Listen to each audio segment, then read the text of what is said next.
Hey, it's Mike. This video is unlikely to feature that professional polish you've come to expect from Till We Make It. So if this sounds like it won't be your cup of tea, go ahead and bounce right now. No worries. I'll see you in the next video. Oh, and I should ask for all the YouTube things at the very top because I know once I get going, I'm going to forget. So like and subscribe and ring the notification bell. Those things help. Thank you very much. It has been a challenging few months. And I'll tell you about this in a second, and I'll tell you about how I got here. So 5.5, 6 months ago, I got rushed to the emergency room because I was having terrible pain, unlike anything I've ever experienced before. And I've had some bad pain. I fractured my skull back in '96. I shattered this same leg when I was wrestling in Secaucus, New Jersey, 11, 12 years ago. Those didn't feel great. But this pain I was having, it was so debilitating. I had no idea what was wrong with me. And they admitted me, and then as quickly as possible, I was having emergency surgery. Long story short, nobody ever thinks about gallstones, right? Like, when do you even say that out loud? Gallstones, rarely. And if you've never thought about them, or you thought to yourself, oh, maybe I should get some of that, your old pal Mike is here to tell you, you don't want it. It's terrible. And so I had to spend a little bit of time recovering from that surgery. But I was cleared to get back to work and get back in the ring just in the nick of time because I had commitments booked.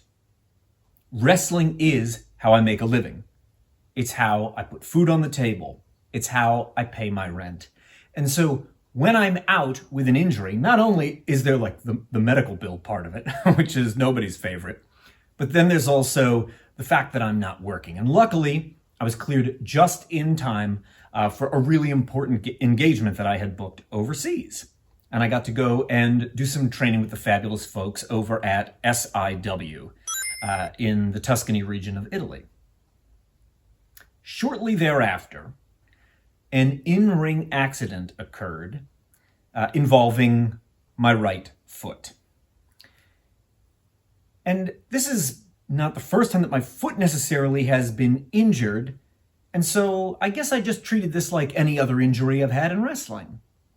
I'll give it a couple weeks. It will probably just heal on its own. Don't worry about it. If I'm not actively bleeding, or I'm not capable of getting myself from point A to point B, it's probably the kind of injury that will just heal itself if I'm patient.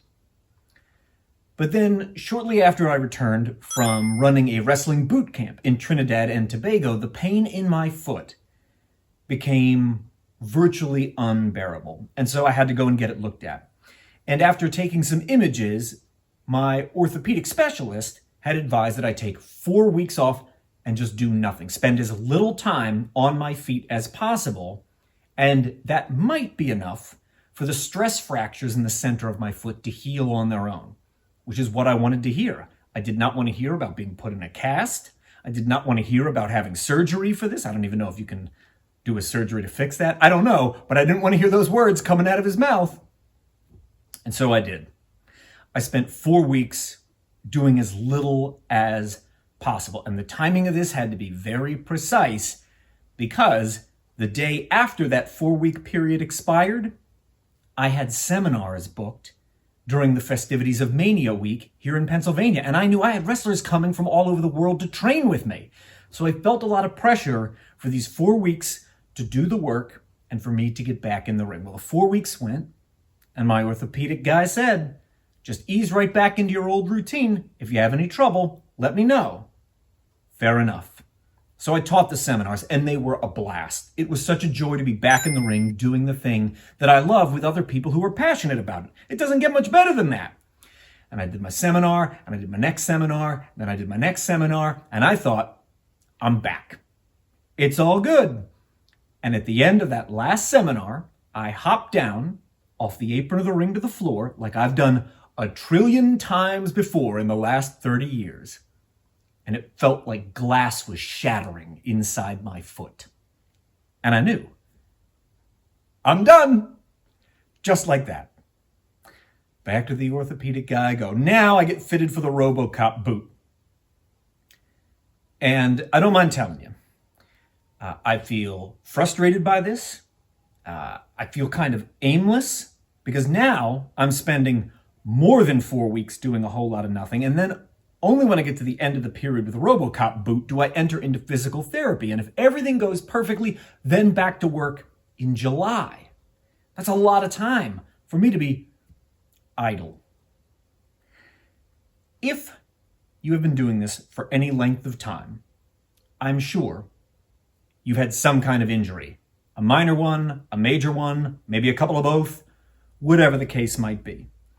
If you are just getting involved in wrestling, you are training right now, or the reason that you watch Till We Make It is because you anticipate starting your journey into pro wrestling soon, I want to share with you not only what I've been feeling through this whole process, which now has gobbled up the last, like I said, 5.5, 6 months, and is going to gobble up a couple more months of my 2024.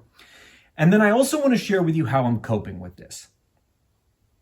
It's one thing when I get to just kind of stand in front of the green Till We Make It banner and share with you experiences that I've had.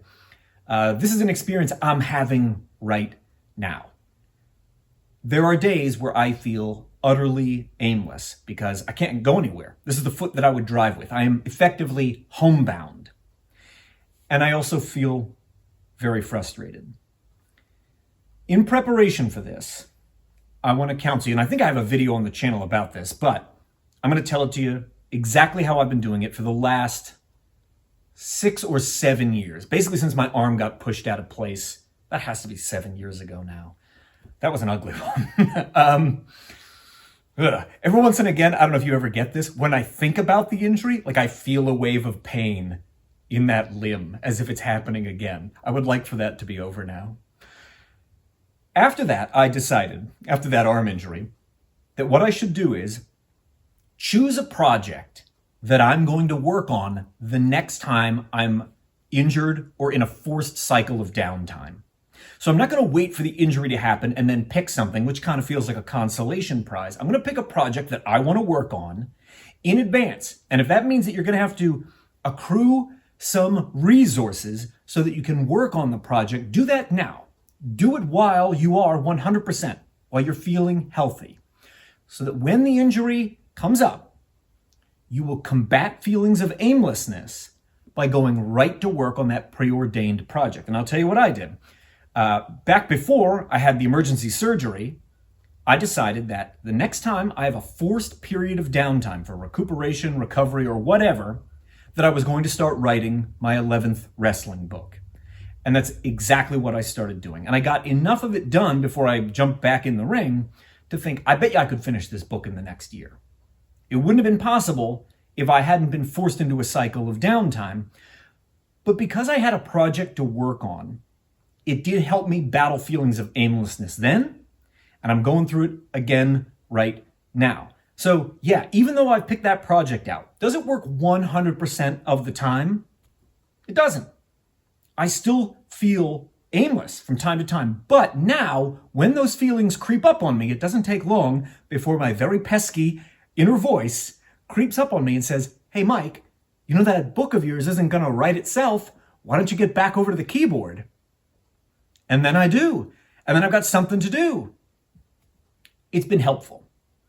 The other thing I've been feeling a lot of is frustration. And I'll get real specific with you about the frustration that creeps up on me most of all. Because I have so much time now spent basically off my feet. I spend a whole lot of time right here where this is being shot, except there's a big pillow under this the rest of the time, which I did test out and it completely blocked the camera shot. So I had to pull the pillow out of here. But I spend a lot of time with my foot elevated, just waiting for this thing to be healed.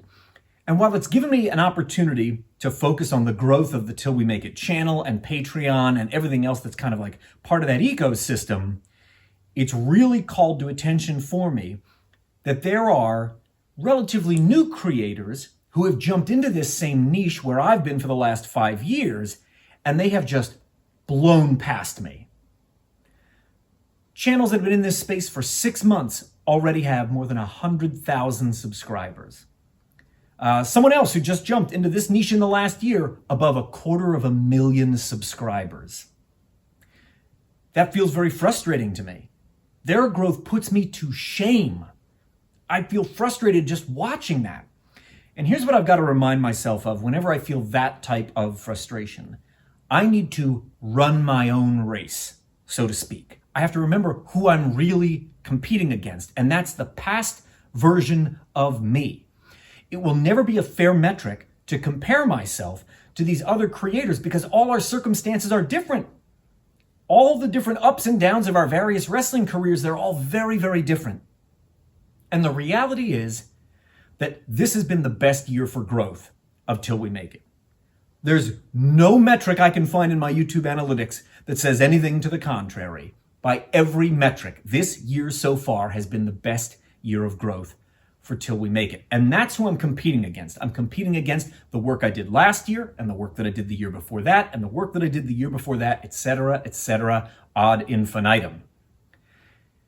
When I feel that type of frustration, I need only remind myself I am competing against a previous version of myself.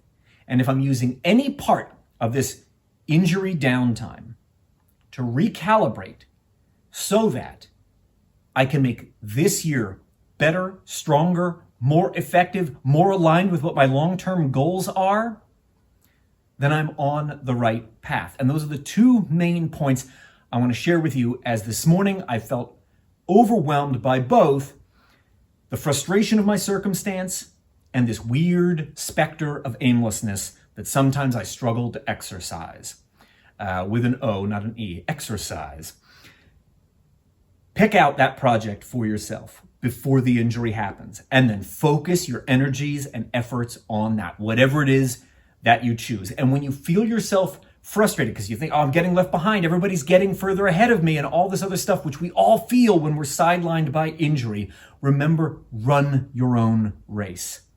That you need only compare yourself against a previous version of yourself. And if you come back off of the forced downtime, hiatus, injury, whatever it might be, and you come back a bit smarter, a bit more effective, a bit stronger, a bit more ready to face the challenges and take your career to the next level, you are making the very most. None of us want to be injured. None of us want to be sidelined. This is making a workaholic like your old pal Mike nuts. But there are things that you can do to cope with it. You don't need to go out there thinking I'm all alone against the dreaded tag team of aimlessness plus frustration. You're not, my friends. I hope this one is helpful to you, if not now, at some future point. Thanks for listening to this weird ramble. Adios, amigos.